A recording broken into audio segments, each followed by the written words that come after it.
All right, you all need to know these two words, epinephrine and norepinephrine. When experiencing an intense emotion, two hormones are released. How many people here work out? How many people? Okay. This is deep because when you start working out and the blood begins to circulate, sometimes we feel this surge in energy. You know what that is? That's it. Epinephrine. Epinephrine and norepinephrine. They're hormones that are released and you start feeling good. Listen to this.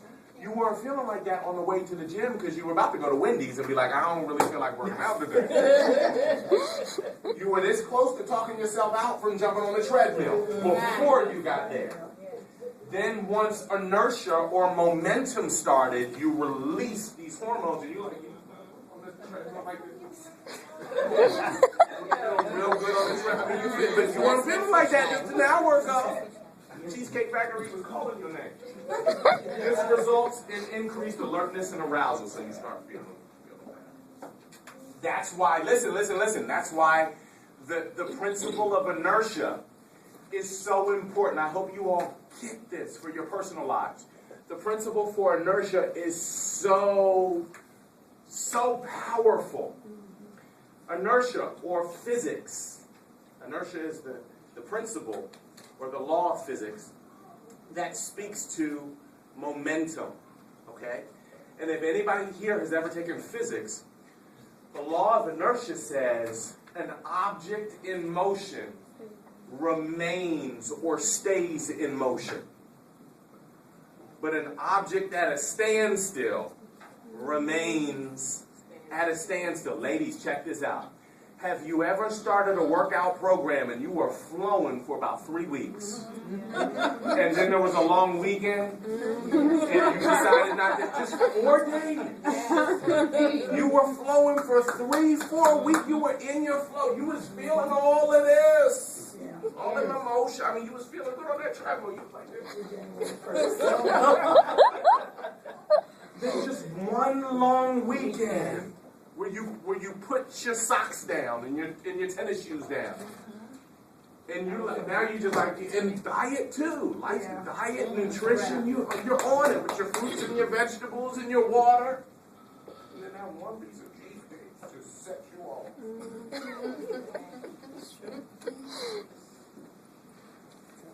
All right, can lies be detected in the brain and the body? Absolutely. That's why we have polygraph tests. Here's what happens. There's this concept called truth, or universal law of truth, and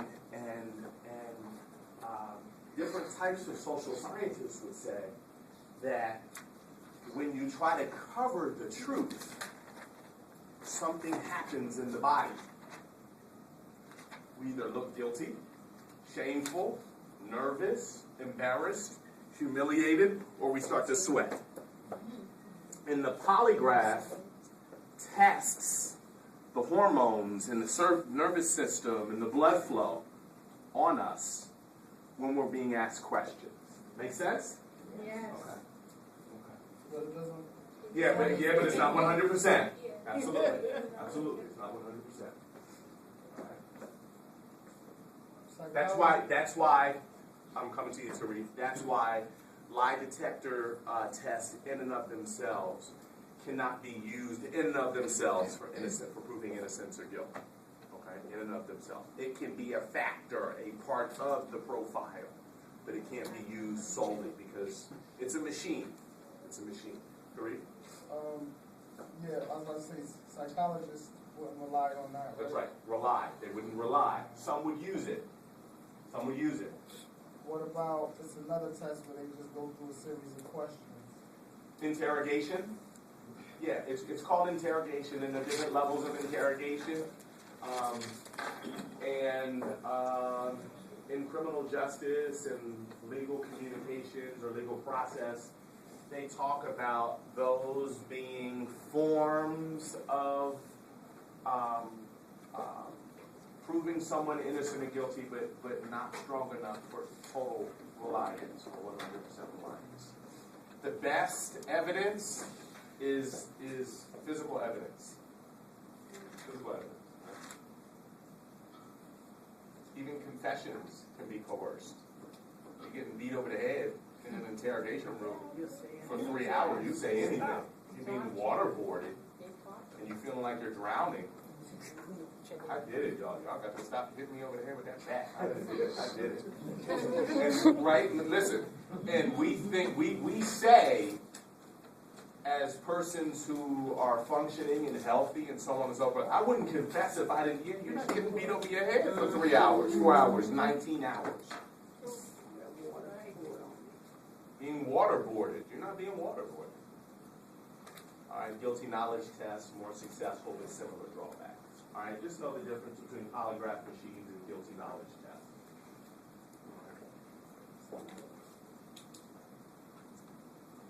Emotions in the mind, how thoughts create emotions, and why an infant can't feel shame or guilt.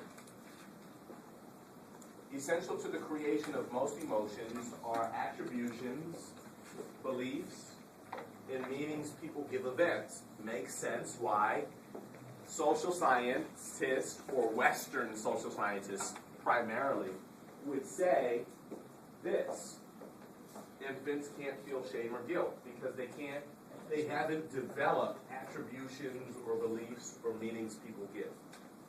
All right, usually that happens between in first grade, elementary school. Probably a little bit before that. 3rd grade, 3, 4, pre-K.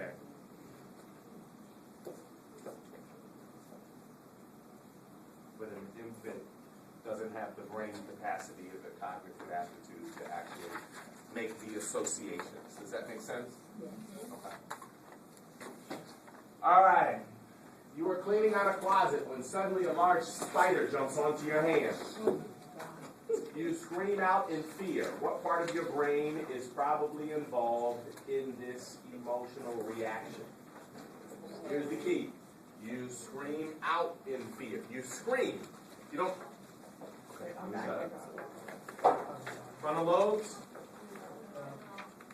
Cerebral cortex? No. Mirror neurons? That's not... FYI, there's always a stupid answer. In every a silly answer in every multiple choice. Okay? There are always 2 that could be close, and then 1 silly one. Okay? And then the right answer. How many people think D? D. Good job. Amy Delgado. Just keep in mind the amygdala is the emotional part of the brain. So if you see this question on your midterm, but I take the spider out and throw in a boa constrictor, or a python jumps out of your, from under your bed, you'll get the right answer? You'll get the right answer? Yes. Emotion and culture.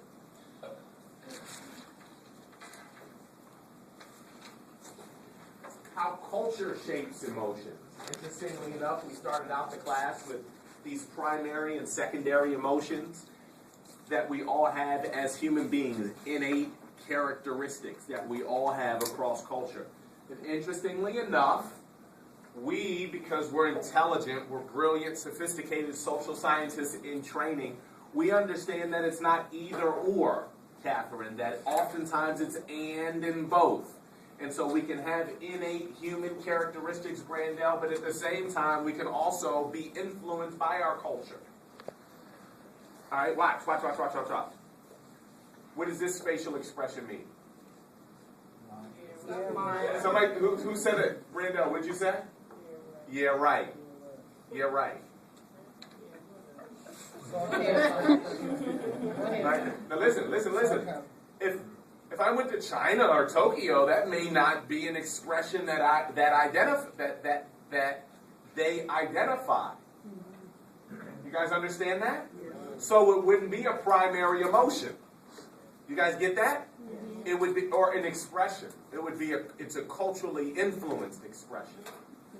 Make sense? Okay. All human beings share the ability to experience primary emotions. The secondary emotions are got. Other psychologists would say Culture affects every aspect of our emotional experience, including which emotions are considered basic. All right? The majority say we have innate primary emotions that are across the board. And then secondarily, culture, our society, our community, influence the secondary emotions, okay? Here's one school. Then there's another school of thought class that says, innate, whatever. Every emotion and expression that we have is influenced by culture. How many people, which side are you on? Raise your hand if you're on this side. That we have innate characteristics or innate expressions that when we come out of the womb, when the baby's irritable, the baby hasn't learned nothing. You can just see an irritable face. And you can go to Peru and see that same face.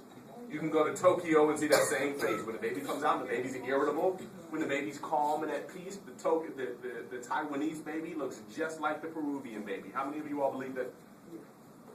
Okay. And then secondarily, you all would believe that there are some culturally influenced emotions? Okay. How many people are over here that culture influences everything? That there are no innate expressions or emotions? Nobody's over here? Interesting. Okay. Well, really, this one is both. Yes. This one is both. There's a school of thought that says there's no such thing as an innate human emotion. They're saying over there it's all learned. They're the social learning theorists. These persons would they would value the biology component. Remember the 5 levels of biology, social, cultural, learning? You guys remember? Know that for midterm, please. Psychodynamic. How cultural shapes emotions. Why people from different cultures disagree on what makes them angry, jealous, or disgusted. Why some psychologists question whether they are primary and secondary emotions. Okay, check this out. Both groups agree. Here we are. Both groups. You got kind of your orange situation going on over here, and you got your green situation, but they're not really distinguishable. There's a little bit of overlap here. Both groups recognize and postulate that culture determines much of what people feel emotional about. I get this. That makes sense. I'm okay with that. Check this out. Here's a perfect example. Let's say, Myra, where are you from? Ecuador. Maricela, where are you from? El Salvador. Julissa, Puerto Rico? Okay. Here's something that's generally or traditionally common. Do we have any other Latinos? DR. So we've got PR, DR, Ecuador, El Salvador, and Ecuador. Okay. Here's something that's unique amongst many of the Spanish-speaking Latino or Hispanic communities. When they meet or greet one another, they always give a kiss on the cheek. Generally speaking, when they see, it can be somebody that she's not romantically involved with, just a buddy from back in the day in elementary school, middle school, or high school, or college, just a friend of the family, right? Listen, class. But if she's dating Professor Morgan, and I come from a different culture, and Javier runs up to her, and they do a little cheek. That's not what we do in the black community. We do this, right? We do this. But we're dating, and I got this strong crush on somebody type of Myra, and Javier runs up, and they doing this. We need to have some conversation.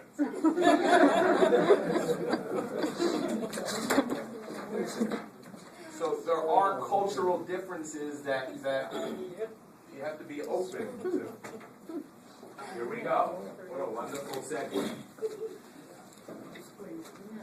Social and cultural rules that regulate how, when, and where emotions are to be expressed, or when they should be squashed. Display rules. It's just how we display the cultural rules within our community. So here's a wonderful question that may show up next week.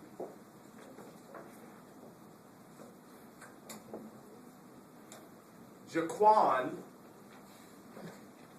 is dating Maria. And they're at the mall. And Maria sees Javier. And they know each other from middle school. In Spanish Harlem. And they run up to each other and give each other an embrace and a companion cheek hello kiss. And Jaquan gets upset.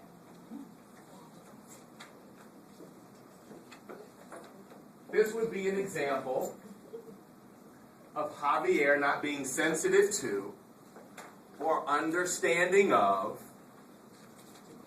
the cultural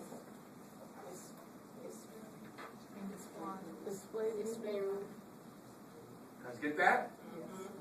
She didn't do anything wrong. Now, when they get married, sometimes you need to make some adjustments. When you're married, sometimes you need to set boundaries. There's nothing wrong with doing this to Javier once you marry, Jaquan.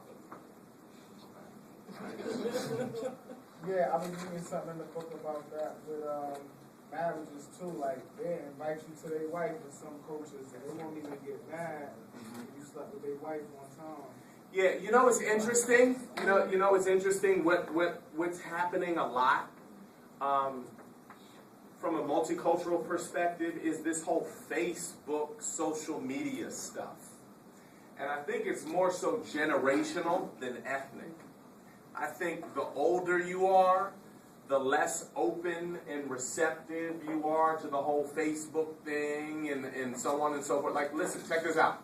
Once upon a time, like my father cannot conceptualize class, another man, or someone else reaching out to my mother and not coming through the house phone.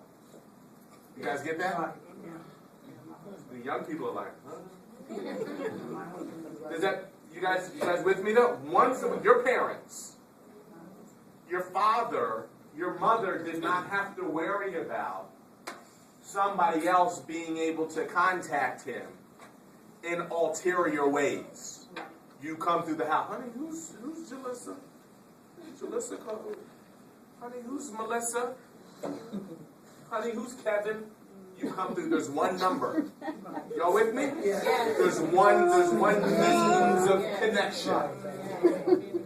Nowadays, class, let the marriage counselor, therapist holler at you for a second.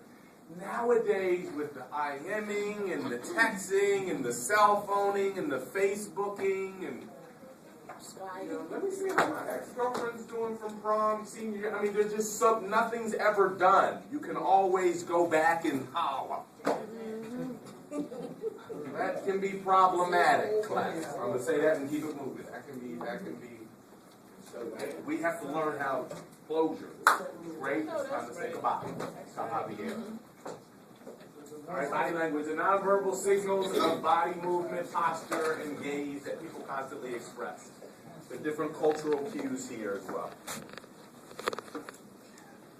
And then emotion work. Acting out an emotion we do not feel or trying to create the right emotion for an occasion. Ladies, can I give you an example? Can I give you an example? Okay.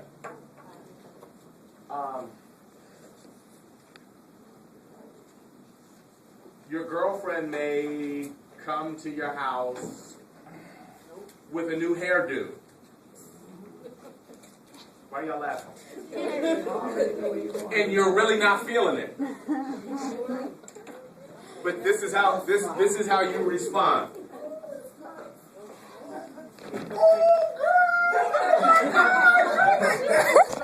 Oh my God, girl!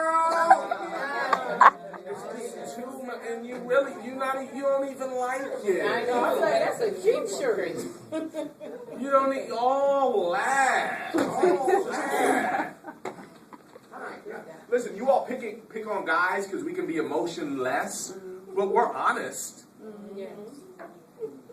I mean, sometimes we're just generic and simple, but we're honest. I mean, we don't. I mean, generally speaking, we don't fake. Girl, oh my God, girl, she wearing that dress. I didn't know that. That's. Watch this, and it's not totally your fault. Because we've raised you in a culture where you're supposed to be nice and precious and all the time. Listen. The women come out of the room and we dress out of the womb and we dress them up as little angels. Put dresses on them, and we don't want them to scuff up their knees, and we don't want them to sweat, and we don't want them to mess up their hair. They look like little angels. Guys come out the womb, it's okay if they eat their boogers, chew on ants, wrestle, and the guys can just, it's okay for a guy to be authentic, but a woman constantly has to be in princess mode. And I'm not saying that we shouldn't raise our little girls to be, have etiquette and to be sophisticated and to close your leg. I'm not saying we need to do that, but there needs to be some gender equity.